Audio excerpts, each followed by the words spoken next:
I built something beautiful with Benson. 10 years of marriage, two amazing kids, a house that actually felt like a home with our golden retriever Max greeting everyone at the door. We met in college during my sophomore year. He was this sweet, ambitious guy studying business while I was working toward my teaching degree. We dated through the rest of college, and after graduation, everything just fell into place naturally. The wedding, buying our first house together, him landing that steady job at the consulting firm.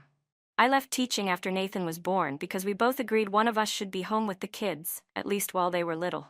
Nathan's 7 now, all energy in soccer practices and constantly asking why the sky is blue or how airplanes stay up.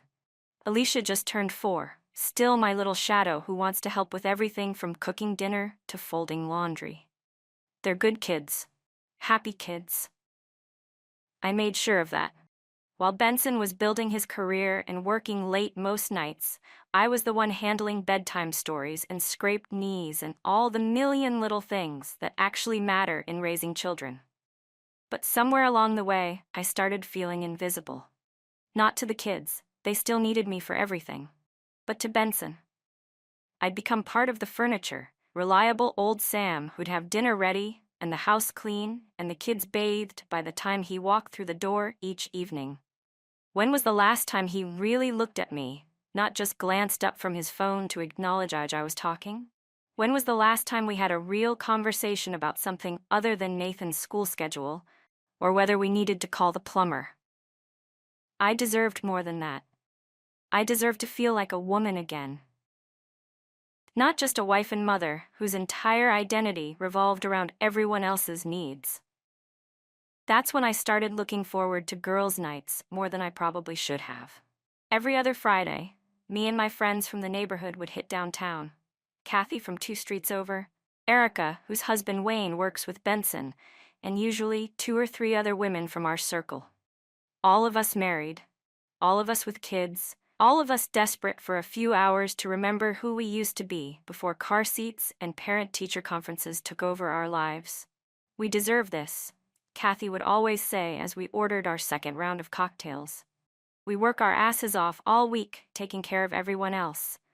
A few hours to ourselves isn't asking too much. She was right.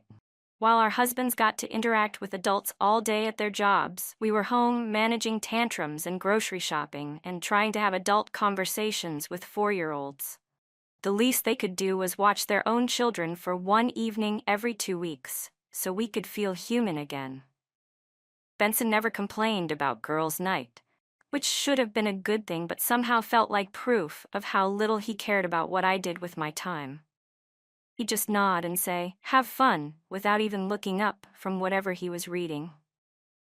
Like I was asking permission to go to the dentist or something equally mundane. The first time I saw Lamar, we were at this trendy bar downtown that Kathy had been wanting to try. The music was actually good for once, not the usual classic rock that made me feel like I was drinking in my parents' basement. He was sitting at the other end of the bar with a couple of friends, and when our eyes met, he smiled like he was genuinely happy to see me. Not the polite, distracted smile I got from Benson most days, but a real smile that reached his eyes. "Someone's got an admirer," Kathy nudged me, following my gaze. "Don't be ridiculous," I said, but I could feel my cheeks getting warm. "I'm just people watching." When he walked over to introduce himself a few minutes later, I should have shut it down immediately. Should have flashed my wedding ring and politely declined when he offered to buy me a drink. Instead, I heard myself saying yes, and for the next hour, I had the most engaging conversation I'd had with a man in years. Lamar was 26, which seemed young until I remembered I was only 32 myself.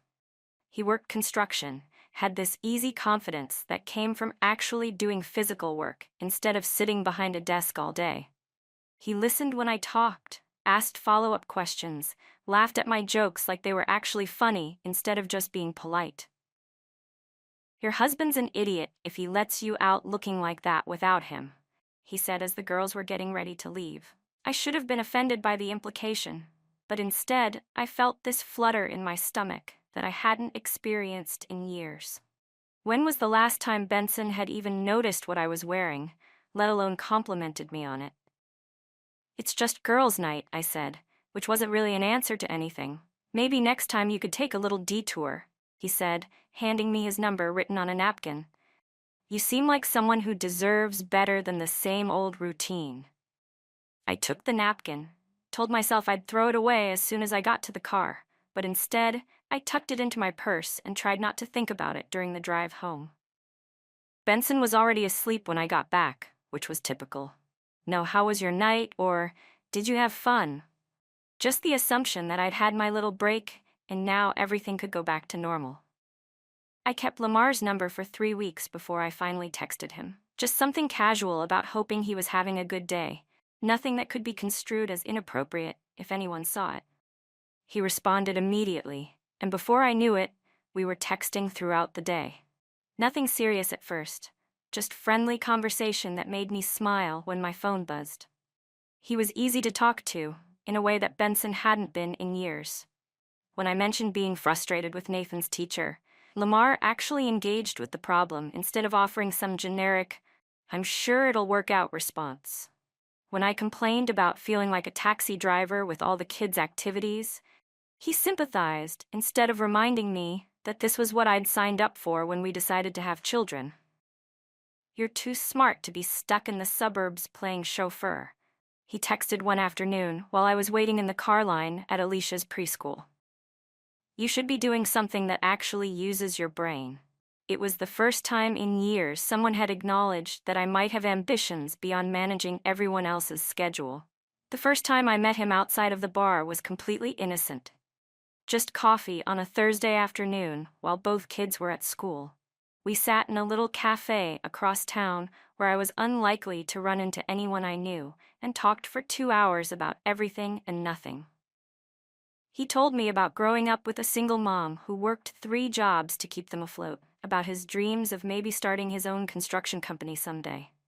I found myself talking about college, about the teaching career I'd given up, about feeling like I'd lost myself somewhere between wedding planning and diaper changes. "You're not lost," he said, reaching across the table to touch my hand.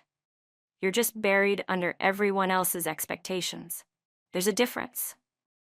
That touch should have been a warning sign. Should have reminded me that I was a married woman having coffee with a man who wasn't my husband. Instead, it felt like the first genuine human connection I'd experienced in months. I started timing my side trips during girls' nights, telling Kathy and the others that I had a headache or needed to call the babysitter, then slipping away to meet Lamar at whatever hotel bar he'd suggested.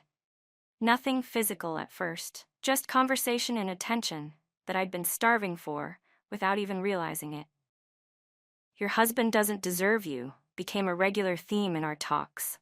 And honestly, it was hard to argue with that when Benson barely looked up from his laptop long enough to acknowledge I existed most evenings. Everyone wants to make assumptions about Lamar because of his age, because of his background, because of some run-ins he'd had with the law that were completely blown out of proportion. This system's designed to target guys like him. Young, confident, doesn't back down when some power-hungry cop decides to hassle him for no reason. But when you actually get to know him, when you see past all the stereotypes and judgments, he's gentle and thoughtful and treats me like I matter. Which is more than I could say for my husband at that point. The first time we kissed, we were in the parking lot behind some sports bar downtown. I'd told the girls I was getting some air, and Lamar had driven over to meet me for a few minutes before I had to go back inside and pretend everything was normal. "I've been wanting to do that since the night we met," he said afterward, and I believed him because I'd been wanting it too, even though I'd never admitted it to myself. I should have felt guilty. Should have been thinking about my wedding vows and my children and the life I'd built with Benson. Instead, I felt alive for the first time in years, like I was finally doing something for myself instead of just existing to make everyone else's life easier. "This doesn't have to change anything," I told him and myself. "What Benson doesn't know won't hurt him." And it was true, wasn't it? I wasn't neglecting my kids or my responsibilities at home. If anything, I was a better mother and wife because I was finally getting my needs met somewhere. Nathan and Alicia were happy and well cared for. Benson had his comfortable routine exactly the way he liked it. Everyone was getting what they wanted, and I was finally getting something too. The physical relationship developed gradually over the next few months. Hotel rooms during extended girls' nights, afternoon meetings when both kids were in school. Lamar made me feel beautiful and desired in ways I'd forgotten were possible. He'd text me throughout the day, not about grocery lists or scheduling conflicts, but just to say he was thinking about me, that he missed me, that he couldn't wait to see me again. When was the last time Benson had sent me a text that wasn't about picking up milk or asking what time Nathan's game started? I got good at managing both worlds. Better than I'd expected, actually. Benson was so wrapped up in his own routine that he barely noticed when I started paying more attention to my appearance, started buying new clothes, started seeming happier and more energetic around the house. If he thought about it at all, he probably assumed I was just enjoying my girls' nights and feeling good about having some social time. Which wasn't entirely wrong. I was feeling good. For the first time in years, I was excited about something in my life beyond making sure everyone else's needs were met. "You're glowing lately," Kathy mentioned one evening as we sat at our usual table, waiting for me to finish texting Lamar back. "Whatever you're doing, keep it up." I just smiled and put my phone away. Let her think it was a new skincare routine, or yoga classes, or whatever made sense to her. The truth was so much better than anything she could imagine. The night everything changed started like any other girls' night. We hit our usual rotation of bars, complained about our husbands and kids and suburban lives, drank just enough to feel rebellious without being irresponsible. Around 10 o'clock, I made my usual excuse about needing to check on the babysitter and slipped out to meet Lamar at a hotel bar across town. We'd been seeing each other for almost 6 months at that point, and I'd gotten comfortable with the routine. Maybe too comfortable, because I didn't notice Erica and a couple of the other girls at a table near the hotel entrance when Lamar and I were saying goodbye in the parking lot. Didn't realize they'd followed me when I left the first bar. Didn't think to check my surroundings before kissing him goodnight next to his car. But they saw everything. The kiss, me getting into his car, us driving off together to spend the night at a hotel downtown. All of it. I found out later that Erica had been suspicious for weeks about my sudden disappearances during girls' nights. Had noticed me texting constantly, had seen how I'd light up whenever my phone buzzed. Instead of talking to me directly like a real friend would have, she decided to play detective and drag some of the others along as witnesses. 2 days later, she called Benson, got his number from her husband Wayne's phone, and decided to blow up my entire life because she couldn't mind her own business. I had no idea any of this was happening. For almost 2 weeks after that night, I went about my normal routine, getting the kids ready for school, managing the household, planning the next girls' night. Benson seemed a little quieter than usual, but he went through moody phases sometimes when work was stressing him out. I figured he'd snap out of it eventually. What I didn't know was that he'd hired a private investigator. Instead of talking to me directly about whatever Erica had told him, instead of giving me a chance to explain, he paid some stranger to follow me around and take pictures like I was a criminal. The morning he confronted me, I was making breakfast for the kids and mentally planning my day. Nathan had soccer practice after school, Alicia needed new shoes, and I was supposed to meet Lamar for lunch while both kids were in class. Just a normal Tuesday morning in what I thought was my perfectly managed double life. Benson waited until both kids were outside playing before he sat down at the kitchen table with a manila folder and divorce papers. "We need to talk," he said, and something in his voice made my stomach drop. He opened the folder and spread out a series of photographs like he was dealing cards. Me and Lamar kissing in various parking lots. Me getting into his car. Me coming out of hotels at times when I was supposed to be at girls' night or running errands.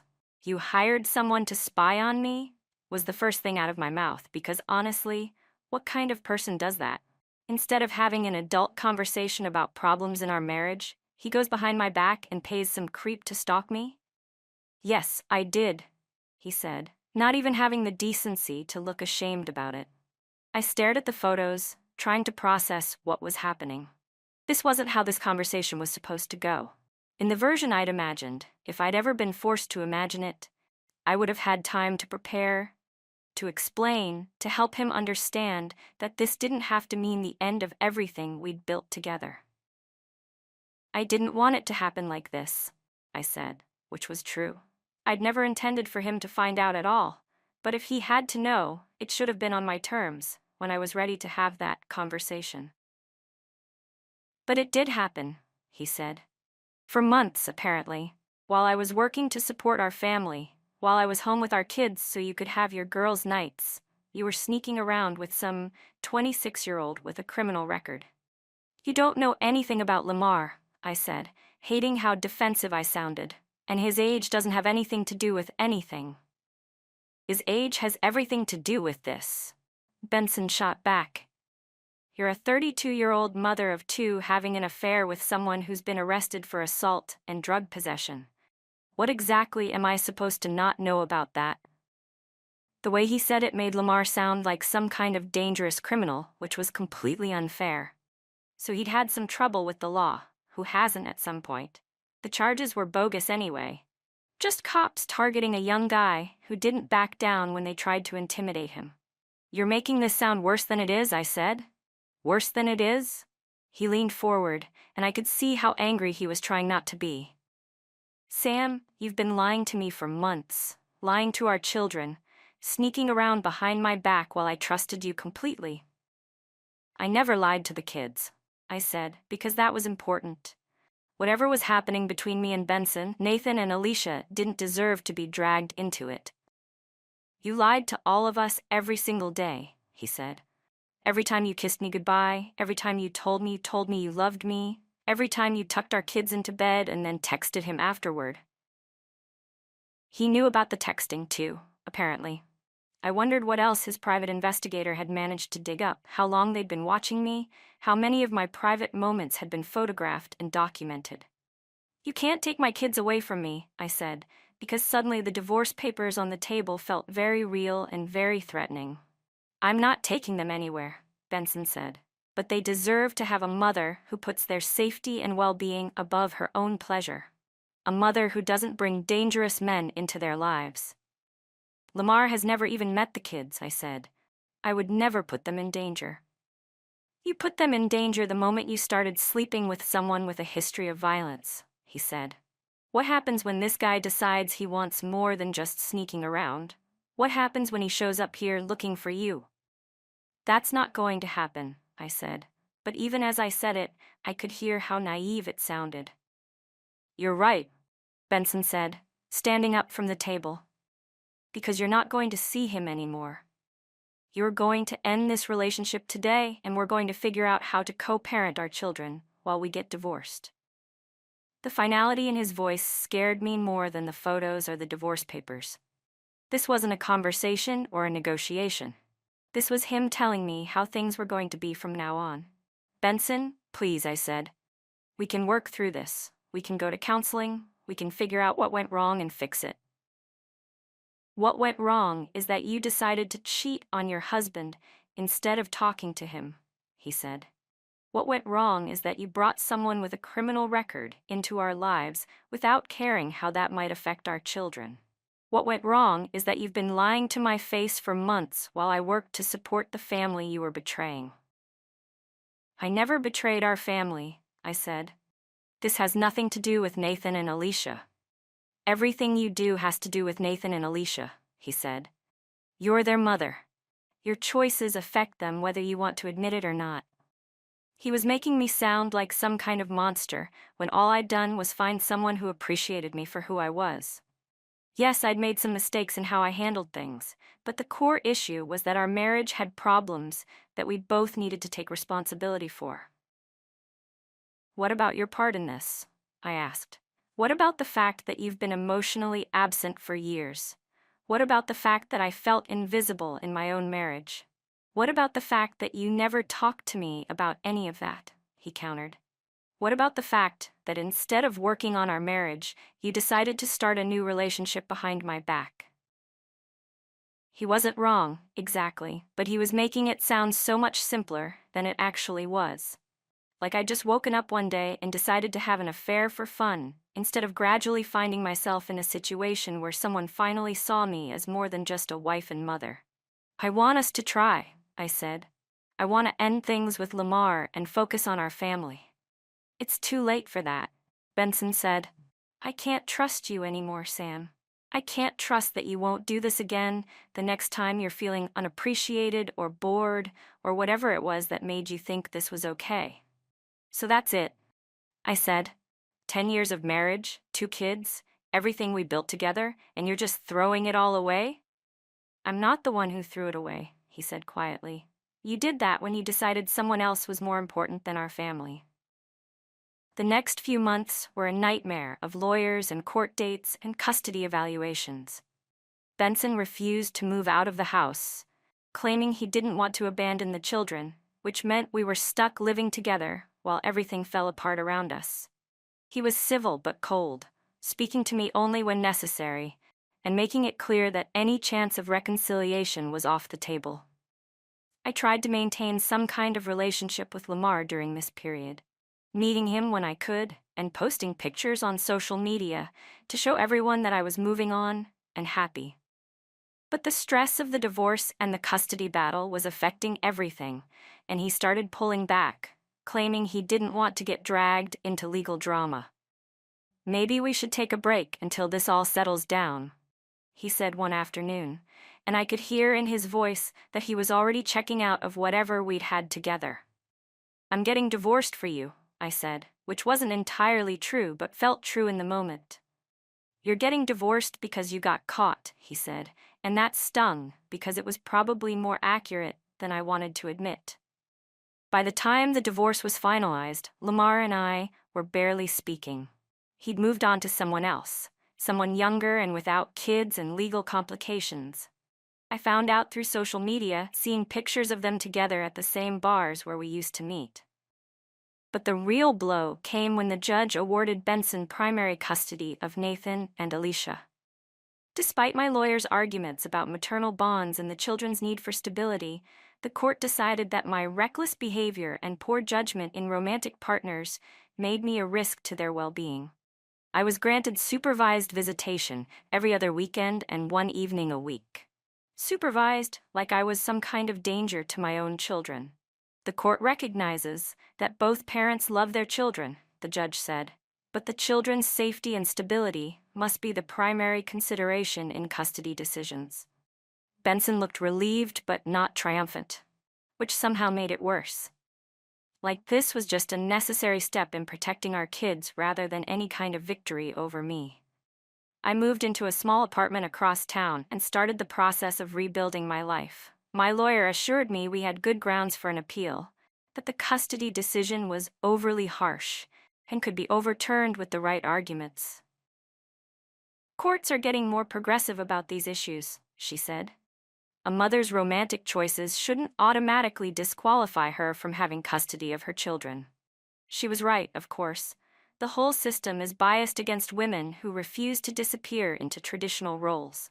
A father can work 60 hours a week and be praised for providing for his family, but a mother who tries to maintain her own identity and needs is labeled selfish and reckless. I started posting about my healing journey on social media, sharing inspirational quotes about resilience and personal growth. Not because I felt particularly healed or grown, but because I needed people to see that I was moving forward, that I wasn't going to be destroyed by this setback. The truth was messier and more complicated than anything I could post online. I missed my kids desperately during the weeks when I couldn't see them. I felt angry and betrayed by friends who had sided with Benson, who treated me like I was some kind of pariah for having needs outside of motherhood and marriage. Erica, the friend who had started this whole mess by calling Benson, tried to reach out a few months after the divorce was final. I hope you understand that I was just trying to do the right thing, she texted. I didn't want to see you throw away your family. I never responded. What was I supposed to say? Thank you for destroying my marriage and helping my husband take my children away from me. Thank you for deciding that my private life was your business to manage. The appeal is still pending. My new lawyer thinks we have a strong case, especially since there's been no evidence of actual harm to the children from my relationship with Lamar. The original custody decision was based on speculation and moral judgments rather than concrete evidence of parental unfitness. The court overreached, she explained during our last meeting. Your personal relationships, as long as they don't directly endanger the children, shouldn't be grounds for limiting custody. I know she's right. I know that once we get in front of a different judge, someone who understands that mothers are allowed to be complex human beings with their own needs and desires, this whole nightmare will be corrected. Nathan and Alicia are in therapy now, which Benson claims is to help them process the changes in their family structure. But I know it's really just another way for him to control the narrative, to make sure they see me as the parent who disrupted their stable life, rather than the parent who is trying to model authenticity and self-respect. When I do see them during my supervised visits, they seem happy enough, but there's a distance that wasn't there before. Like they're not sure how to act around me now that our family looks different. Nathan asks fewer questions, and Alicia doesn't automatically curl up in my lap the way she used to. It's normal, my therapist assures me. Children adapt to new situations, but it takes time. Once you have more regular contact with them, those bonds will strengthen again. I have to believe that's true. I have to believe that eventually, Nathan and Alicia will understand that I never stopped loving them, that everything I did was about trying to be a complete person, rather than just disappearing into the role of wife and mother. Some days I wonder what would have happened if I'd handled things differently. If I'd talked to Benson about feeling neglected instead of finding someone who appreciated me. If I'd been more careful about keeping my relationship with Lamar private. If I'd ended things before Erica and her amateur detective work blew everything up. But then I remember how alive I felt with Lamar. How seen and valued and desired.